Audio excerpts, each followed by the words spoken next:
ଉଦୟବନ ଜଙ୍ଗଲର ମଧ୍ୟରେ ଗୋଟିଏ ପୁରୁଣା ବଟଗଛଟିଏ ଥିଲା। ସେ ବିଶାଳ ଓ ଦୟାଳୁ ଗଛଟିଏ ଥିଲା।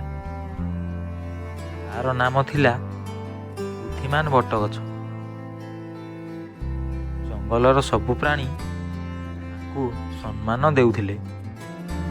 ସେ ନା କେବଳ ବୟସରେ ପୁରୁଣା ବୋଲି ନୁହେଁ, ବୁଦ୍ଧିରେ ମଧ୍ୟ ଅତ୍ୟନ୍ତ ଗଭୀର।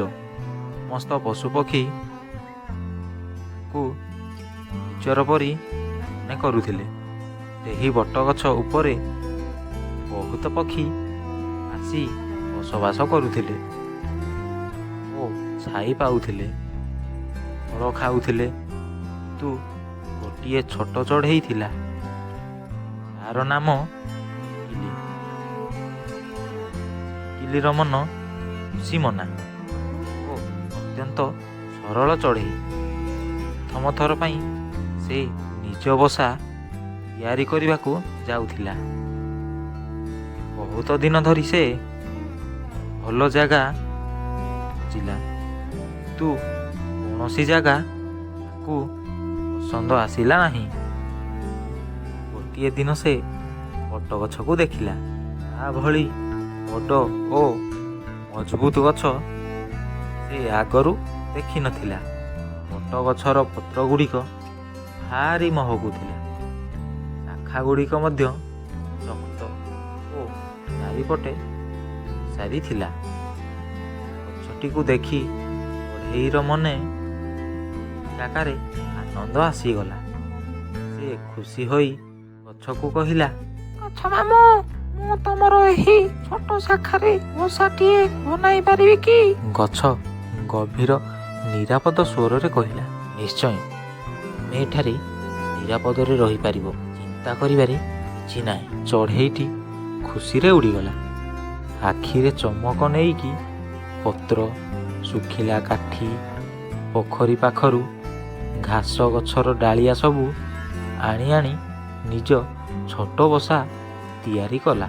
ଦିନକୁ ଦିନ ଟିକିଲି ଓ ବୁଦ୍ଧିମାନ ବଟଗଛ ମଧ୍ୟରେ ମିତ୍ରତା ବଢ଼ିଲା।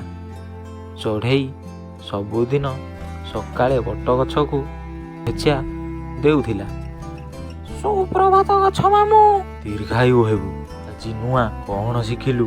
କିଲି ଦିନ ଯାକର କଥାବାର୍ତ୍ତା, ପୋଖରୀର ଘଟଣା, ଅନ୍ୟ ପକ୍ଷୀଙ୍କ ଦେଖା ସବୁ କହି ଦେଉଥିଲା।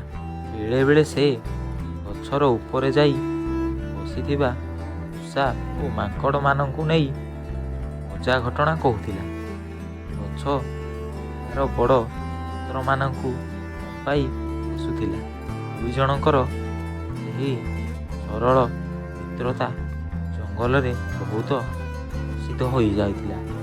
ଗୋଟିଏ ଦିନ ଜଙ୍ଗଲର ସମସ୍ତ ପଶୁପକ୍ଷୀ ଏକ ପ୍ରକାର ଅସ୍ତବ୍ୟସ୍ତ ଲାଗିଲେ। ଆକାଶରେ ଘନ କଳା ମେଘ ଜମା ହେବାକୁ ଆରମ୍ଭ କଲା। ପକ୍ଷୀମାନେ ଏପଟୁ ସେପଟୁ ଯାଉଥିଲେ। ଜଙ୍ଗଲର ସମସ୍ତ ପଶୁପକ୍ଷୀ ବ୍ୟସ୍ତ ହେଲେ। ବାଘ, ହରିଣ, ବିଲୁଆ ମଧ୍ୟ ଭୟରେ ଉଡ଼ିବାରେ ଲାଗିଲେ। କିଲି ଏହି ଦୃଶ୍ୟ ଦେଖି ଭୟ କଲା। ପ୍ରଥମ ଥର ପାଇଁ ତାର ମନରେ ଝଡ଼ର ଭୟ ଜନ୍ମ ନେଲା। ସେ ତୁରନ୍ତ ଯାଇ ଗଛକୁ କହିଲା, ଗଛ ମାମୁଁ, ମନେ ହେଉଛି ଭୟଙ୍କର ଝଡ଼ ଆସୁଛି। ମୋ ବସା ଭାଙ୍ଗିଯିବ କି? ନିରାପଦ ରହିପାରିବି କି? ଗଛ ଗଭୀର ନିରାପଦ ସ୍ୱରରେ କହିଲା, ମୋର ଜୀବନରେ ଏମିତି ଏକାଧିକ ଝଡ଼ ଆସିଛି। ମୁଁ ଠିଆ ହୋଇ ମୋର ଛୋଟ ବସା ମୋ ମଜବୁତ ଶାଖାରେ ଥିବାରୁ କୌଣସି ଭୟ ନାହିଁ। ତୁମେ ମାତ୍ର ମୋ ଶାଖାର ଭିତରେ ଅଟକିବ, ମୁଁ ତମକୁ ରକ୍ଷା କରିଦେବି। କିଲି ଟିକେ ଶାନ୍ତ ହେଲା। ତୁ ଝଡ଼ର ଗର୍ଜନ ଯେତେ ପାଖକୁ ଆସୁଥିଲା, ସେତେ ତାର ହୃଦୟରେ ଧଡ଼କୁଥିଲା। ରାତି ହେବାକୁ ଥିଲା। ହଠାତ୍ ତୀବ୍ର ପବନ ଚାଲିଲା। ଗଛର ପତ୍ର ଗୁଡ଼ିକ ଶବ୍ଦ କରି ପାଉଥିଲା। କିଲି ନିଜ ଛୋଟ ବସା ଭିତରେ ଶୋଇଗଲା। ସେ ଦେଖିଲା ଚାରିପାଖରେ ପବନ। ହଠାତ୍ ଘନ କଳା ମେଘ ଛାଡ଼ି ମେଘ ଗର୍ଜନ ଆରମ୍ଭ ହେଲା। କିଲି ଭୟରେ ବି ଯାଉଥିଲା। ସେ କହିଲା, ଗଛ ମାମୁଁ, ମତେ ବହୁତ ଭୟ ଲାଗୁଛି। ବଟଗଛ ତାର ଶାଖାରେ ଥିବା ବସାକୁ ବୀଜପତ୍ର ଦ୍ୱାରା ଢାଙ୍କିଦେଲା ଓ କହିଲା, ମୁଁ ଥିବା ପର୍ଯ୍ୟନ୍ତ ତୋତେ କିଛି ହେବ ନାହିଁ। ଝଡ଼ ଆହୁରି ଜୋରରେ ହେଲା। କେତେକ ଜୋର ଗଛ ଭାଙ୍ଗି ପଡ଼ିଲେ। ବହୁତ ପକ୍ଷୀ ଆଶ୍ରୟ ଖୋଜି ଥିଲେ। କିନ୍ତୁ ବଟଗଛ ମଜବୁତ ସୈନିକ ପରି ଠିଆ ହୋଇ ରହିଲା। ଶାଖାମାନଙ୍କ ଶକ୍ତିରେ ଝଡ଼କୁ ରୋକିଲା। କିଲି ଶାନ୍ତ ହେଇ ଗଛର ପତ୍ର ତଳେ ଲୁଚି ଯାଇଥିଲା। ପ୍ରଥମ ଥର ପାଇଁ ସେ ମନେ ମନେ ଭାବିଲା, ଏହି ଗଛ ମାମୁଁ ଶକ୍ତିକୁ ମୋର ମାନିବାକୁ ପଡ଼ିବ। ରାତି 2 ପର୍ଯ୍ୟନ୍ତ ଝଡ଼ ବର୍ଷା ହେଲା। ପରେ ଆକାଶ ଧୀରେ ଧୀରେ ଶାନ୍ତ ହେଲା। ପବନ କମିଗଲା। ମେଘ ସରିଗଲା। ସକାଳେ ସୂର୍ଯ୍ୟୋଦୟ ହେଲା।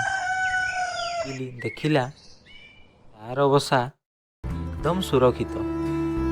କେବଳ ଗଛର ପତ୍ର ବସା ଭିତରେ ଥିଲା। ଶାଖା ଅଳ୍ପ ମୋଡ଼ି ଗଲା। କିନ୍ତୁ ତାକୁ ଯେମିତି ତିଆରି କରି ରଖିଥିଲା, ଯେପରି ଜଣେ ଭାଇ ଭଉଣୀକୁ ରକ୍ଷା କରେ। କିଲି ଗଛକୁ ଆଦର ସହ କହିଲା, ଯଦି ତୁମେ ନଥାନ୍ତ ମୁଁ ବଞ୍ଚି ପାରିନଥାନ୍ତି। ଧନ୍ୟବାଦ ଗଛ ମାମୁଁ। ଗଛ ସ୍ନେହରେ ଉତ୍ତର ଦେଲା, ମୁଁ ମାତ୍ର ମୋର ମିତ୍ରକୁ ସାହାଯ୍ୟ କରିଛି। ସତ ମିତ୍ରତା ମନୁଷ୍ୟ ପଶୁପକ୍ଷୀ ମାନଙ୍କ ପାଇଁ ସମାନ। ଯେଉଁଠାରେ ସ୍ନେହ ଅଛି ସେଠାରେ ଭୟ ନୁହେଁ। କିଲିର ଆଖି ଲାଲ ହୋଇଗଲା। ଭାବନାରେ ଲୁହ ଆସିଗଲା। ଜଙ୍ଗଲର ଅନ୍ୟ ପକ୍ଷୀ ଓ ପ୍ରାଣୀମାନେ ମଧ୍ୟ ଏହି ଘଟଣା ଦେଖିଲେ। ସେମାନେ ଦେଖିଲେ ବଳ ଥିଲେ ପର୍ଯ୍ୟାପ୍ତ ନୁହେଁ, ବୁଦ୍ଧି, ସାହସ ଓ ସହଯୋଗ ଥିବା ଦରକାର। ଗଛ ମାମୁଁଙ୍କର ଗୁଣ ଦେଖି ଅନେକ ପକ୍ଷୀ ତା ଉପରେ ନୂଆ ବସା ତିଆରି କଲେ। କିଲି ସେମାନଙ୍କୁ ପଥ ଦେଖାଇଲା। ଗଛ ଖୁସି ହେଲା। ତାର ଶାଖା ଭିତରେ ନୂଆ ଜୀବନ ଆଉ ନୂଆ ଆଶା ଜମା ହେଉଥିଲା। କିଲି ଏବେ ଅଗ୍ରଭିତ୍ତି ବଗି ଚଢ଼େଇ ରହିଲା ନାହିଁ।